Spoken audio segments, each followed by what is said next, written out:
Well, that sucked. Let's talk about why.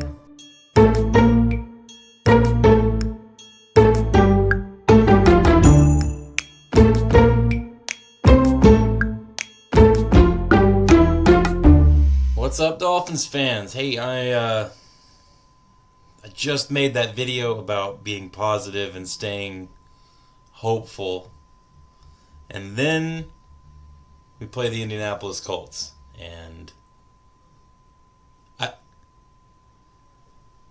I'll go over the stats. I think that's what I'm going to do first. I'm going to talk about the game a little bit, and then I'm going to give some thoughts. And I actually had to wait. I mean, the game ended here in Alaska. It ended at about 12:30 p.m. and it's 7:38 right now. And I still don't know if I'm in the right place to be giving my thoughts, because right now my thoughts are concise and a matter of fact. I guess in that perspective, I think maybe I should give my thoughts, because I'm not allowing my hope as a fan to get in the way with what I think needs to happen. So let's go through the stats, and then we'll start talking about some of the other stuff. So the game, Colts at or Dolphins at Colts rather. It was not pretty. The final score was 16-10. And when you watch this game, the second drive, the first drive was a punt. We punted the first time, but we got the ball right back and took the ball down the field and scored 7 points right off the bat. And to make things even better, it was a pass from Huntley, a touchdown pass, his first one with the Dolphins for, I think it was 13 and 14 yards. It was a great rumble by Jonnu Smith. It looked like it was being set up to be a tight end screen, and Jonnu just took it all the way. It was good picking and choosing and weaving through hits. But regardless, they went right down the field and scored, and then got a at the end of near the middle of the second quarter, they got a field goal, and it was 10-3 at half. The Dolphins were doing decent, not anything great, not scoring a lot of points, but you couldn't expect that. And in the second half, we scored nothing, no points whatsoever, and the Colts scored 13. So that puts the final score at 16-10, and we lost that game. Now, first thing I want to talk about is when I look at that score throughout the quarters, seeing 0-0 in the third and fourth quarter for the Dolphins, that tells me that after the first half, the Dolphins did nothing. And that tells me that there was adjustments made on the Colts side of the ball, and the Dolphins made no adjustments. The Colts outright won the game because of their adjustments into the second half, and the Dolphins making none. I want to preface what I'm talking about here when I say the Dolphins. Most of what I'm talking about here is going to be in reference to the offense. Our defense, once again, played a good game. Not anything super stellar, not anything outstanding. They're not a generational defense. That word loves to get thrown around nowadays, especially on Twitter by everybody and their freaking mother about everyone. Oh, it's generational talent. No, I'm not going to throw that around. I say that the Dolphins defense played well. They do this every week. The Dolphins, week in and week out, play solid defense. And the only reason the Dolphins start allowing some points near the end of the game is because they're getting tired, because they're on the field too much. Because our offense can't do anything. Our offense is putrid. Disgustingly putrid. And to go from the first-ranked offense to the last in the matter of 5 or 6 months, whatever it was in between off seasons, I don't even understand how this is possible. But I'll get to my thoughts on that in a minute. Let's look at these stats. Tyler Huntley was 7 of 13 for 87 yards and a touchdown before he got hurt. We'll talk about that too, because I have my thoughts on that as well. Tyler Huntley was doing a serviceable job. He got his first touchdown pass. It looked like, once again, he was a little more comfortable in the offense. He was playing well. so I can't really complain too much. He got injured, and guess who comes into play? Tim Boyle. Why on earth did we even pick Tim Boyle up in the first place? He's another backup quarterback that shouldn't even be in the freaking NFL in the first place. So, once again, first of all, if anybody's clamoring for Tim Boyle, dude, I don't know what to tell you, but you should be watching some other sport. Maybe ping pong, swimming, something like that, because clearly you have no idea of anything about football. Tim Boyle does not belong in the NFL. He does not belong as a second string quarterback. He certainly doesn't belong in the NFL as a starter. I know we didn't start him, but he shouldn't be in the game. I can think of people just sitting on the waiver wire, sitting with they're looking for a team right now that would have been better off to sign the day before the game and have him playing instead of frickin' Tim Boyle. I am trying really hard not to swear, so bear with me. Anyway, that's what we had. Tim Boyle did absolutely nothing during the game. 8 of 13, 74 yards, and not what you need when you're trying to come back from a deficit. So we'll leave the quarterback play at that. It was abysmal. And I'll cover a little bit of thoughts about the quarterback position as well. And a lot of people might not like what I have to say, but I'm going to say it. So brace yourselves for that. Let's continue with the stats. Our run game, it wasn't really that bad. If you look at our top three runners, and I have a question about this.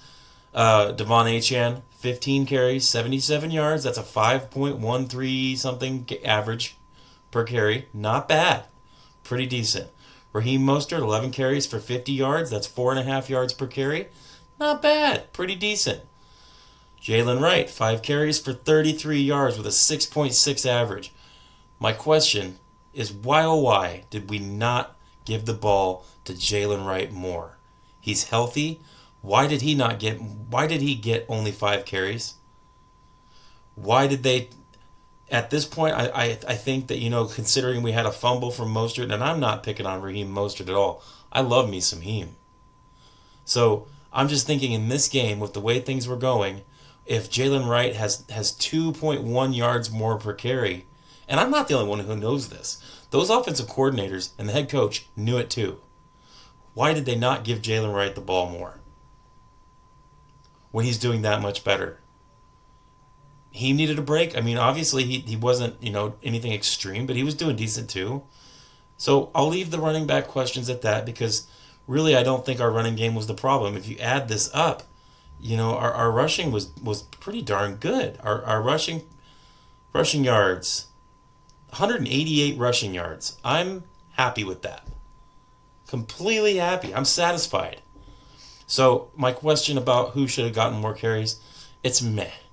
We can talk about that at some other point because that's really not the problem here. That's okay. Passing yards, 149 freaking passing yards. 149 against the worst ranked passing defense, second worst, 31st ranked passing defense in the NFL. The Colts suck at stopping the pass. Now, I know we should have ran and we kept running and we did decent with that. But there should have been some more passing going on, and if we would have had a different quarterback, this game would have played out a lot different. And I venture to say that if we had a little bit more of a passing game, our running yards per carry for all of our running backs would have been much higher.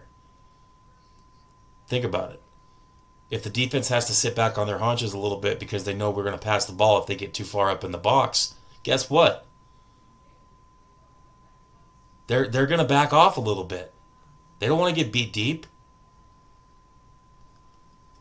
Moving on. Defense did their thing. We did have 2 fumbles on offense, and that hurt. You can't do that stuff. We got to hang on to the ball. Heem, I love you, but you got to hang on to that ball, man. And Alec Ingold fumbling the ball. What in the world was that? I didn't think Alec Ingold knew how to fumble the ball. So it's one of those things that doesn't happen very much. But we can't let turnovers beat this team. We're not that good, obviously. We allowed 2 sacks. I mean, I can't even really complain too much about the 2 sacks. I mean, that's not that bad, Time of possession, 31 minutes and 11 seconds. Indianapolis had the ball for 28 minutes and 50 seconds. We had 6 penalties for 50-something yards. Cannot have that. All those penalties were on the offense. The one penalty that got called on the defense, it was an offsetting penalty, so it didn't even matter. So, guys, my point on all this and looking at these stats, and let's get into some of this right now. Our problem stems from two people. And I'm not going to put this blame on the team. I'm not putting the blame on our players. I put a little bit of blame on Tim Boyle for being absolutely terrible and not belonging in a Dolphins jersey, period. But here's where I'm going to get into some of my thoughts and my personal opinions on things. And I know that I am in North Pole, Alaska.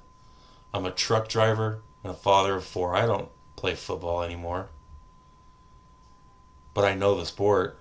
I've played the game for a long time. 4 years in Pee Wee, 4 years in high school, 3 years in college. I've played for a while.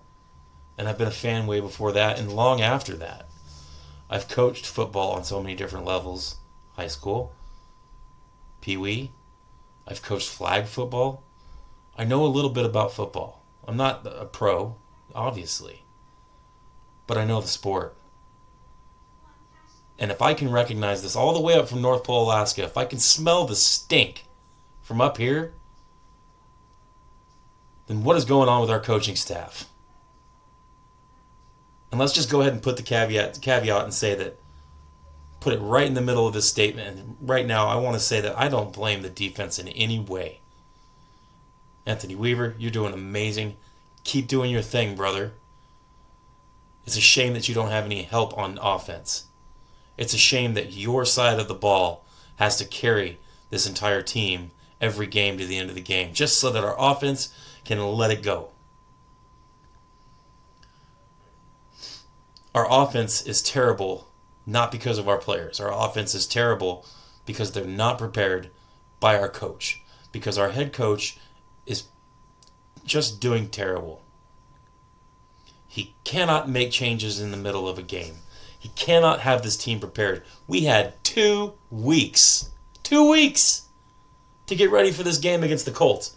Against a terrible defensive team. 29th against rushing defense and 31st against passing for defense. That's how bad the Colts are on defense. And we put that on the field. We put 150 yards passing. You got to be kidding me.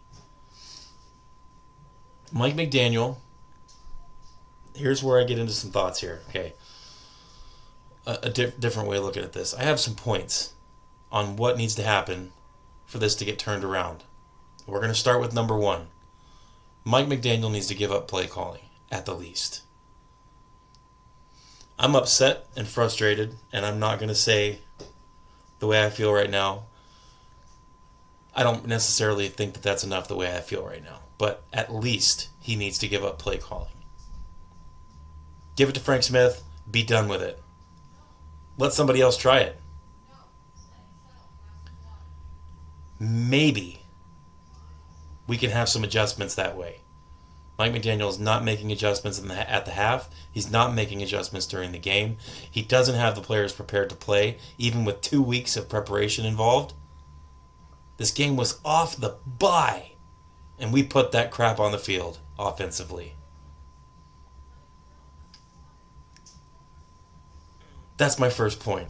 Mike McDaniel needs to change. Whether he's fired or whether he gives up play calling honorably and lets somebody else try to do something different. Because it ain't working. Moving on. With that, Mike McDaniel, that's my first point. My second point, to have this team better by next year, if they choose to go this route. I think they need to go this route no matter what. I'm not saying give up on the season, but I'm saying they need to start thinking about next year. And that involves our offensive line. Chris Greer constantly saying, I think you guys think this is a bigger deal than we do. We don't really think we have a problem at offensive line. 2 years of him saying that. And this is what we get. We get injured quarterbacks. We get hurried play. We get pressure on us every play. We only had 2 sacks today, but we had a whole lot of pressure put on us. A whole lot of pressure on our quarterbacks. Having to get the ball out super quick. You guys know the MO. If you're a Dolphins fan and you actually watch the games, you know that our quarterbacks don't have enough time with the ball. Period. Chris Greer needs to get fired. That's my second point. Chris Greer needs to be fired. Right now. Make a point. He has ignored our offensive line issues, and the team is suffering for 2 years because of it. Mike McDaniel and Chris Greer. Either both of them fired, or Chris Greer fired and Mike McDaniel severely limited on what he can do as a coach. Let's start with making him not the play caller anymore. So, Mike McDaniel, not the play caller anymore. Chris Greer fired. In the offseason, we need to spend every single draft pick that we have on offensive line and defensive interior defensive linemen. I don't care if we end up with 9 picks. Every single pick needs to be spent on offensive line and defensive linemen. If we do that, we're going to hit on enough of them where we'll actually have a decent line for the first time in 15 years. Or certainly since the last 8 or 9 years. It's so obvious to me, and I know it's obvious to a lot of you. But that's going to take some sacrifice on draft day. We're not going to be wanting to look. There's going to be that temptation. Oh, let's look at this receiver and this running back and this guy and that guy. And oh, this safety looks really good. No. There's plenty of talent at safety and corner and wide receiver and running back on our team or in free agency. We need to look into the draft for a offensive lineman and defensive lineman. That's it. Do that. Well, but what about a backup quarterback situation? Fine. Get a quarterback in free agency. Someone who's actually worth his salt. Quit taking chances on all these quarterbacks that you don't know if they're going to be good or not. Or that you know is bad and you think, oh, I can turn this bad dog into a good boy. Tim Boyle. Skylar Thompson. It ain't going to work. So, my third point is use the draft on linemen. Offensive and defensive. We need them. We need young talent in those positions to grow together, to play together, to get good. Ain't going to happen any other way. Costs too much to pay free agent linemen that are worth their salt. It costs too much. You might be able to get 1 or 2, but that's not going to do enough for us. We need more than just 1 or 2. We need a solid line now. We need it yesterday. So, that's my third point. Fourth point, backup quarterback. We need a backup quarterback. Why do I say backup quarterback? Pardon me. Because Tua is good. Watching these last 5 games, we've lost 4 of them. 4 of them. One of them, Tua had a bad game and got injured. I'll give that to you. Yeah, he had a bad game. So, every quarterback in the NFL has bad games. Tua is a good quarterback. Is he generational? There's that word again. Is he great? No. I don't think he's a great quarterback yet. But he's the best we have, and he's good. And he's young, and he's been in the offense, and he knows how to run it. And watching these last, let's say, 4 games without him completely, I'm convinced we need Tua back. Can Tua fix everything, all the problems we have? No. But the way I'm looking at Tua now is he is a giant Band-Aid. A big Band-Aid that can stop a lot of the bleeding. A lot of the problems that we have, Tua can get that taken care of. What did I say in this game? I said that if the Dolphins had a little bit more passing adequacy in this game, everything would have been better. We didn't have it. We lost the game. If Tua was in this game, it wouldn't have played out like that. Tyreek Hill had one catch for like 8 yards. Waddle had one catch for like 12 yards. This is ridiculous. Our two highest paid players on the team almost, except for Tua, didn't even get the ball until the fourth quarter, when it was already decided pretty much. It can't be happening. It can't be like this. Who does it fall on to get the ball to Waddle and Hill? It falls on McDaniel. It falls on our quarterback. 2 of my first points. So Tua is a big Band-Aid. Tua can run the offense, and he makes everybody around him look better. That is one of the key definitions of a good quarterback. Is to help your team and make them look better, make them play better. Tua does that. So right behind me on that wall over there, that number 1, right there on that wall, on that jersey, says Tagovailoa. We need Tua back. This team can do jack without him. So all this Tua hate, I mean, I've been pretty good at ignoring it and saying, oh, well, people, have their feelings. They're in their feelings about Tua, and some people don't like him, some people like him. Love him or hate him. Whether you think he's a bad quarterback or not, you'd be an absolute fool to look at this team and say, we're better off without Tua.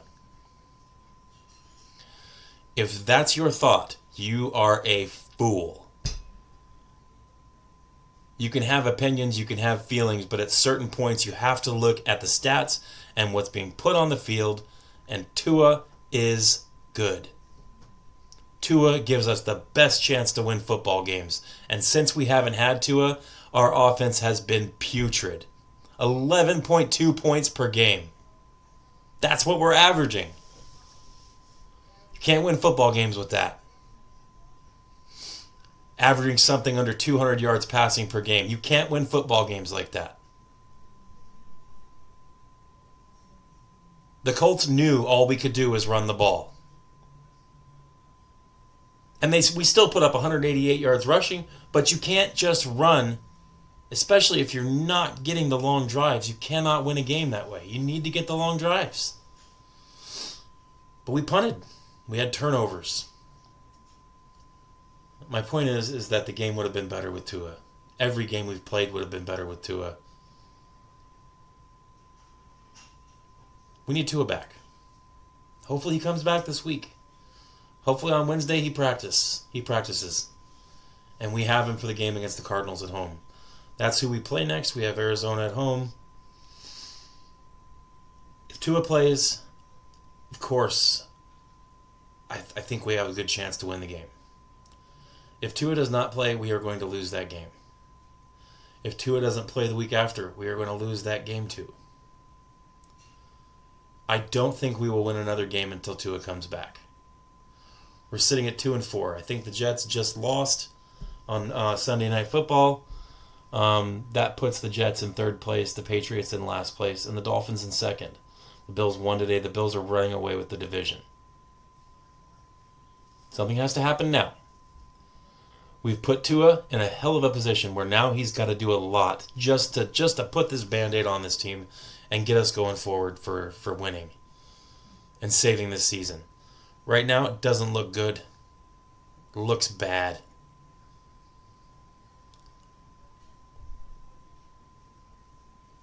Do I think Tua can do it? Yeah, I do. I think Tua can do it. I think Tua can turn this team around. I don't think anybody else can. I think if we get Tua back in this game and if McDaniel gives the friggin' play calling up, I think we can turn this season around. fire Greer as soon as the offseason starts, or fire him now. I don't really care. Greer needs to be gone. He's had enough time. He's had years, 9, 10, 11 years with the team. Whatever it is, it's ridiculous. Get him out of here. Stephen Ross, please, please, please fire Chris Greer. Get somebody in here who's willing to make the non-splashy moves in free agency and at the draft to get our team better. We don't need flashy moves. We need linemen. We need the big guys that move the pile. We need the big guys that are willing to get in there and scrap. I want a dirty offensive line. Not Richie Incognito dirty, but dirty. I want a nasty offensive line. At this point, I'll bet you if you got some real nasty guys, big beefy dudes to come in on offensive line and just start throwing people around, those jerseys would sell like hotcakes. Dolphins fans need an offensive line to root for. We need some people to be proud of. Anyway, those are my points. Dolphins fans, we deserve better than this. Dolphins players deserve better than this. But fans, you guys, we go through this every year. It's been 20-something, 24 years since we've won a playoff game. It's been a long time since we've had a good offensive line. And it forces us to just look back at the good old days, you know. Look back at what we had because we have nothing now. Well, I'm with you. I mean, I've been a Dolphins fan since I was 2 years old. I've been a Dolphins fan for 40 years.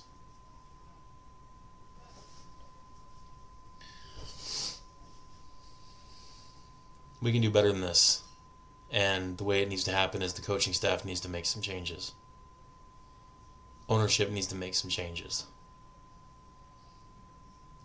Hold people accountable, not just the players, but the people, the coaches. Mike McDaniel, Chris Greer. Give some other people some chances to make things right, to improve this team. Tua needs to come back. We need Tua. We can't we can't do this season without him. It's obvious. If you're thinking anything else in regards to that, just stop because you're just foolish. We need changes. We need our quarterback back from injury. And we need a new play caller. That's what we need. Change those two things. Get our quarterback back and change play callers. And you'll see a big turnaround. I don't know if it'll be enough to make the playoffs. But I'd like to think that would be enough. That would be huge. So, that's where we're at. We got Arizona coming up. I will make a couple videos, at least one this week. I can't guarantee anything. Work's going to be kind of crazy. I'm a truck driver, and in North Pole, Alaska, we're having a beginning of a blizzard for a couple days here, a good one. Freezing rain, snow, over 2 feet of snow supposed to be happening here. It just started, so I'm going to be behind the wheel for a significant amount of time this week, but I will get in here and make a video previewing this week's games and our game coming up against the Arizona Cardinals. I want to leave you guys with this, and I just want to say, once again, you know, we're hurt. We may be disappointed. We may be upset. And I just want to say, just be a fan. Remember, we're fans, and it's just football. It's not the end of the world for us, obviously. We all have lives. We have, you know, families, friends, other things that we like to do besides just watching football. And just remember, you guys deserve better than this. You're Dolphins fans. I respect you because of the punishment that you put yourselves through. We all do. All us Dolphins fans, we got to stick together. We need to stay together. We have different opinions about how the team goes. Yeah, we do.